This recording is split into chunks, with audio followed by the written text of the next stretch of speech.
Assalamualaikum warahmatullahi wabarakatuh.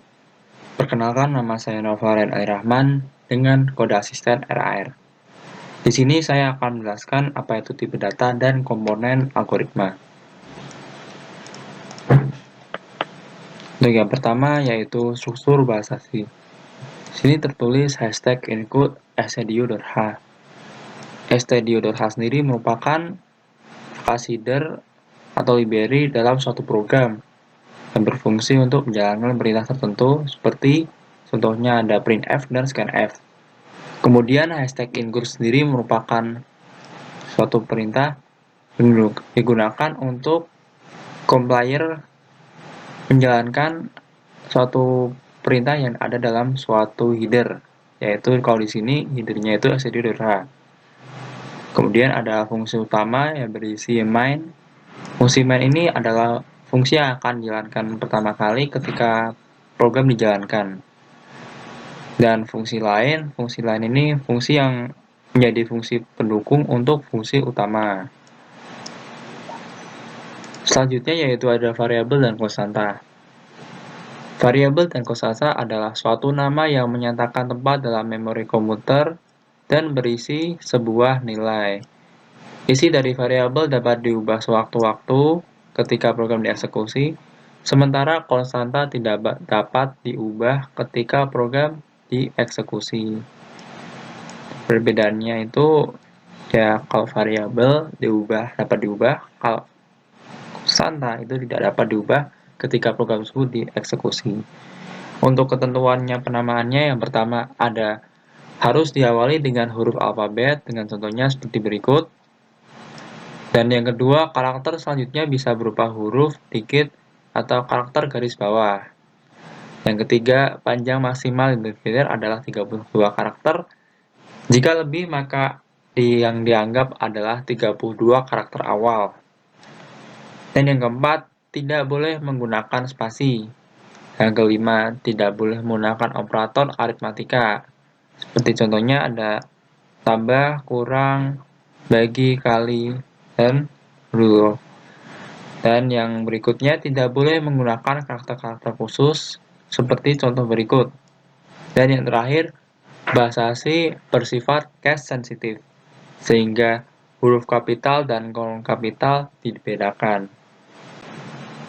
Kemudian ada tipe data. Tipe data sendiri ada 4 jenis. Yang pertama ada integer dengan formatnya %d atau %i, yang berfungsi untuk menyatakan bilangan bulat antara minus 32.768 sampai positif 32.767 dengan contohnya yaitu 1, 2, 3. Kemudian yang kedua itu ada float dengan formatnya itu %f yang berfungsi untuk menyatakan bilangan real dari minus 1038 sampai dengan 1038. Positif dengan contohnya sendiri yaitu ada 1,1, 2,2, dan 5,2. Kemudian yang ketiga itu ada char dengan formatnya persente yang berfungsi untuk menyatakan sebuah karakter. Dengan contohnya yaitu huruf alfabet A sampai dengan Z. Dan yang terakhir itu ada bold yang berfungsi untuk menyatakan nilai logika, yaitu true atau false. Selanjutnya saya akan menjelaskan program yang telah saya buat, yaitu program untuk menampilkan tipe data integer, float, dan char. Pada line 9 sendiri merupakan fungsi main, yaitu fungsi utama yang berisi perintah printf dan scanf. Perintah printf ini untuk mengoutputkan data, sedangkan scanf untuk menginputkan data. Karena kita ingin menampilkan yang pertama itu float, maka di sini dikasihkan f dan disimpan pada alamat y. Langsung kita run saja programnya.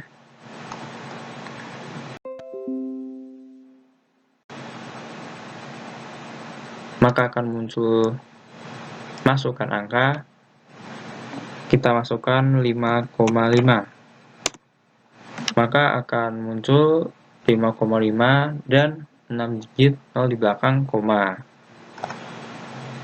Selanjutnya kita akan coba integer dengan format penentunya, yaitu D atau I pada alamat X, dan line 12 pun kita ubah sedemikian rupa dengan line 11. Kita langsung run saja programnya.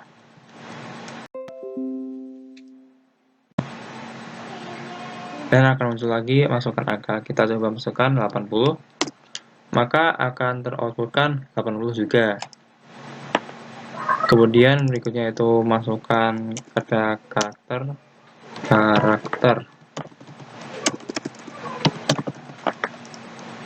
dengan formatnya C dan pada alamat Z. Line 12 pun sama seperti itu.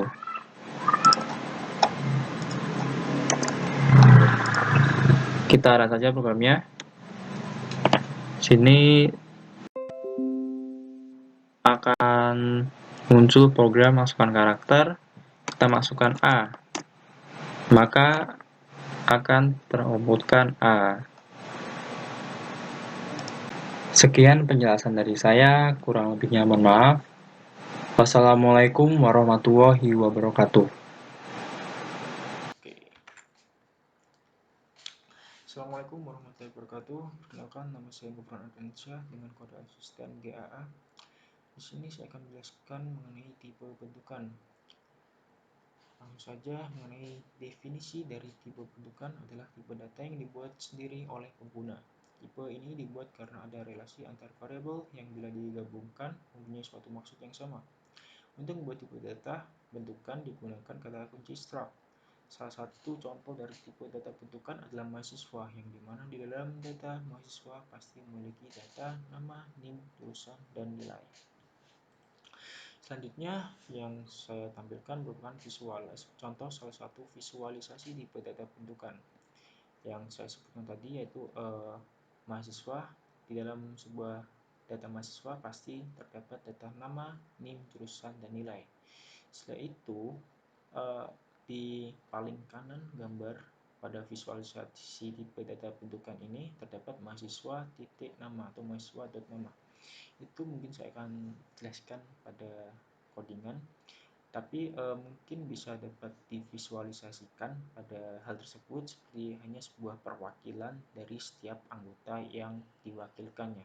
Contoh, mahasiswa menjadi perwakilannya dan terdapat pada mahasiswa memiliki anggota nama, NIM, jurusan, dan nilai. Lanjut saja pada codingannya. Pada codingannya ini terdapat salah satu tipe bentukan, yaitu struct dengan nama data mahasiswa. Pada sebuah struct pasti memiliki nama serta isi dari struct tersebut yang memiliki beberapa variabel yang saling berhubungan atau relasi yang mempunyai maksud yang sama yang sudah saya jelaskan tadi. Setelah itu juga memiliki identifier yang setelah pada kurung kurawal itu harus muncul identifier agar dapat dipanggil pada program selanjutnya. Oke, di sini kita mempunyai struct dengan nama data mahasiswa. Pada struct tersebut memiliki variabel-variabel yang saling berrelasi, yaitu yang pertama adalah nama, jurusan, NIM, kelas, dan tidak hanya satu tipe data, tapi pada struct kita dapat mendeklarasikan beberapa variabel seperti chart, int, atau float. Oke, selanjutnya dengan kita juga memiliki identifier pada struct tersebut, pada struct data mahasiswa, yaitu dengan identifier mahasiswa. Langsung saja pada pemanggilan struct ini, kita dapat memanggil struct tersebut dengan mengetik atau menuliskan mahasiswa sebagai identifiernya mahasiswa. Setelah itu kita harus mengetik titik atau dot untuk mengeluarkan list mengeluarkan list variabel yang ada pada struct. Jika kita setelah menuliskan struct pada program, secara otomatis program akan melistkan semua variabel yang terdapat pada struct. Seperti halnya pada list tersebut terdapat jurusan, kelas, nama, nilai, dan NIM. Hal ini juga dapat meminimalisir kesalahan user agar tidak salah pada tulisan codingannya tersebut. Lanjut, setelah itu kalian juga pasti berpikir-pikir kenapa kita tidak menuliskan satu-satu. Jadi kita tidak harus menuliskan tipe data, tapi menuliskan yang seperti yang paling bawah ini, yaitu chart nama 1, nama 2, jurusan 1, dan jurusan 2. Itu bebas terserah kalian, tetapi struct atau tipe bentukan ini pasti akan sangat berguna nanti dikarenakan jika kita menuliskan satu persatu seperti ini, itu akan menghabiskan waktu serta menghabiskan tidak efisien atau tidak ringkas, bahkan tidak rapi, dikarenakan ini akan membuang-buang code atau jika kita memiliki teman, itu akan membuat korelasi antar teman atau kerjasama tim akan tidak membaik, karena kan akan sangat susah atau akan sangat harus teliti untuk mencari nama satu persatu jika kita ingin mengganti datanya tersebut. Contoh, jika kita memiliki data variabel relasi, kita hanya perlu jika memiliki data variabel yang datanya itu 2, kita hanya perlu menambahkan seperti ini, mahasiswa 2. Kita tidak boleh menambahkan variabel yang sama, dan setelah itu ini tidak akan berguna sebab identifiernya telah dihilangkan atau telah diganti. Jadi kita cek mahasiswa, langsung saja mahasiswa tidak akan keluar list, maka itu tidak terhubung dengan identifier atau memang tidak ada identifier. Kita ganti 1 nah ini berarti terhubung. Perbedaannya sangat jelas dikarenakan dengan menuliskan struct kita hanya menambahkan identifier saja tanpa harus menuliskan variabel satu persatu. Setelah itu saya akan menjelaskan mengenai ringkas ini. Untuk nama pada struct ini jika saya hapus, sebentar, ini saya hapus dulu agar tidak error programnya. Jika saya hapus, pada program tidak akan pada nama struct tersebut tidak akan mempengaruhi program. Terus apa gunanya nama pada struct? Contoh halnya kalian memiliki banyak data dan diharuskan menuliskan berbagai banyak struct. Contoh tadi mahasiswa, setelah itu dosen, setelah itu struct guru, struct murid, struct orang tua. Nah, jika kalian ingin menambahkan salah satu variabel pada struct kalian, contoh pada struct ini saya tulis saja mahasiswa, struct kosong dulu ya. Pada ini contoh username, kalian ingin membuat program terdapat login kayak program login, kalian harus mempunyai username dan password. Nah, untuk mencari struct kalian akan bingung sebabkan kalian memiliki struct yang begitu banyak. Jadi gunanya nama struct itu untuk mempermudah user mengupdate atau mendelete atau menambahkan atau membuat struct atau mencari struct yang ingin diubah, diganti, dan lain-lain. Itu gunanya. Dan juga kalian juga bisa menggunakan fitur Ctrl F yaitu find dan mencari data find. Nah, program akan mengblok data yang kalian ingin carikan atau ingin temukan. Oke, mungkin itu saja yang bisa saya jelaskan. Terima kasih atas perhatiannya. Mohon maaf bila ada salah kata dari saya.